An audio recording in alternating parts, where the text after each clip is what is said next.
Good morning, everybody. Good morning, sir. How are you? We are fine. And you? Alhamdulillah, I am fine also. Okay, sit down, please. সবাই বসে পড়ো. Today we are going to learn about transformation. Transformation টপিকের আমরা আজকে শিখব compound to simple. মানে compound sentence কে আমরা কিভাবে সিম্পল করব। এটার জন্য আমি এখানে তিনটা নিয়ম বেছে নিয়েছি তোমাদের বোঝার জন্য, ঠিক আছে? জি। এখন এখানে দেখো আমরা যখন দেখব যে এখানে এই যে কম্পাউন্ড সেন্টেন্সের দুইটা ক্লোজের সাবজেক্ট এক হবে এবং দুইটা ক্লোজে কি থাকবে প্রিন্সিপাল ভার্ব থাকবে, ঠিক আছে? যেমন দেখো এটা দুইটা ক্লোজের সাবজেক্ট এক না, এদিকে দেখো প্লিজ, এখানে হাসান আর এখানে হি বলতে হাসানকে বোঝানো হচ্ছে না? তাহলে সাবজেক্ট দুইটা এক, দেখো প্রিন্সিপাল ভার্ব মেড মানে কি তৈরি করা না? আচ্ছা, এখানে দেখো গড, গেটে পাস ফরম গড, তাই না? দুইটাতেই মূল ভার্ব আছে। আচ্ছা, এই ধরনের যখন থাকবে মানে এই যে কম্পাউন্ড সেন্টেন্সে দুইটা ক্লোজের সাবজেক্ট এক হবে এবং দুইটা ক্লোজে যখন মূল ভার্ব থাকবে মানে প্রিন্সিপাল ভার্ব থাকবে, তখন আমরা করব কি প্রথম ক্লোজের PV1 মানে প্রিন্সিপাল ভার্বের প্রেজেন্ট ফর্মের শেষে আইএনজি যুক্ত করব, ঠিক আছে? দ্বিতীয় ক্লোজের এই যে যেখানে কমা আছে, কমার পরিবর্তে কি বসাবো? সরি, এই যে এন্ড আছে না, এন্ড এর পরিবর্তে আমরা কমা বসাবো, ঠিক আছে? তাহলে দেখো এখানে Hasan made a good result and he got the prize. তার মানে কি হাসান ভালো করছে পরীক্ষাতে এবং সে প্রাইজ পাইছে, ঠিক আছে না? এখন দেখো এই প্রথম ক্লোজের মূল ভার্ব কি মেড, তাহলে মেড এর PV1 কি মেক, মেকের সঙ্গে কি করব আমরা আইএনজি, তাহলে মেকিং এ গুড রেজাল্ট। এখন এই কমা সরি মানে এন্ড এর পরিবর্তে কি করব আমরা কমা দেব, ঠিক আছে?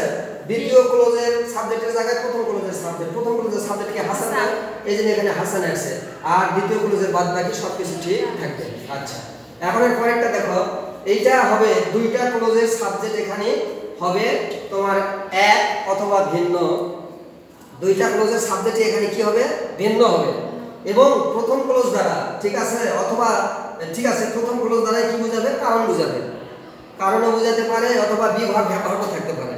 এই দুই নাম্বার নিয়ম হচ্ছে দুইটা ক্লোজের সাবজেক্ট কি হবে এক হবে, আবার প্রথম ক্লোজ দ্বারা মানে ক্লোজ মার্কার যেটা সেটা দ্বারা যদি কারণ বোঝায় সেটা একটা, আর যদি বি ভার্ব থাকে তাহলে বিং হবে, যদি হ্যাভ ভার্ব থাকে তাহলে হ্যাভিং হবে, আর কোনো পরিবর্তন হবে না। তো দেখো এখানে লেখা আছে হি ইজ ইল, তার মানে কি সে অসুস্থ, and he can not move an inch, মানে কি সে অসুস্থ এই জন্য সে 1 ইঞ্চি পরিমাণ নড়াচড়া করতে পারে না। মুভ মানে নড়াচড়া করা, ইঞ্চি মানে কি ইঞ্চি আমরা বলি, তাই না?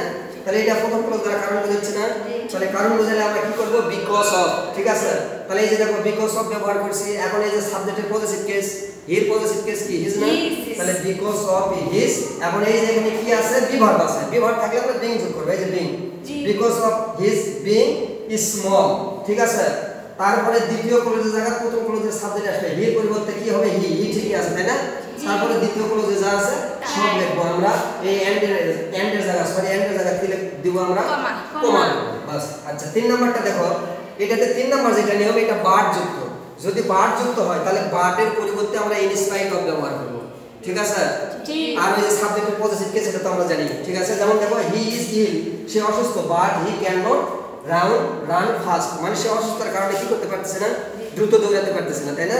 তাহলে দেখো এখানে বার্ড ব্যবহার আছে, তাহলে বার্ডের থাকলে আমরা ইন স্পাইট অফ ব্যবহার করব। এই যে দেখো টাইপ করছে এখানে ইন স্পাইট অফ। এখন এই যে সাবজেক্ট আছে he, he positive case his, be verb আছে এই জন্য বিং, তাহলে in spite of his being.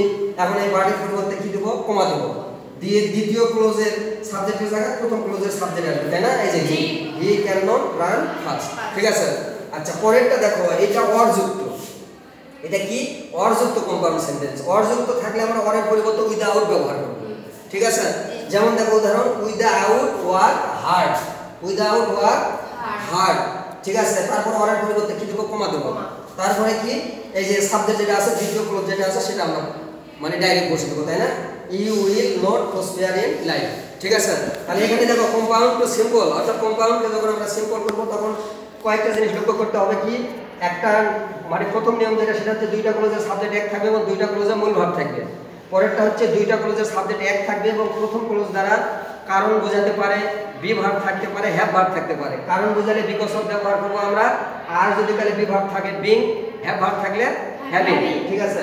আচ্ছা, 4 নাম্বার নিয়ম যেটা, এটা হচ্ছে বার্ড থাকবে, বার্ড থাকলে আমরা কি ব্যবহার করব ইন স্পাইট অফ, তাই না? আর কোনো পরিবর্তন হবে না। 4 নাম্বারটা যেটা অর যুক্ত, অর যুক্ত যদি থাকে অরের পরিবর্তে কি ব্যবহার করব আমরা উইদাউট। তো dear learner, I hope that the topic is clear to you. This is all for today, good bye, আল্লাহ হাফেজ।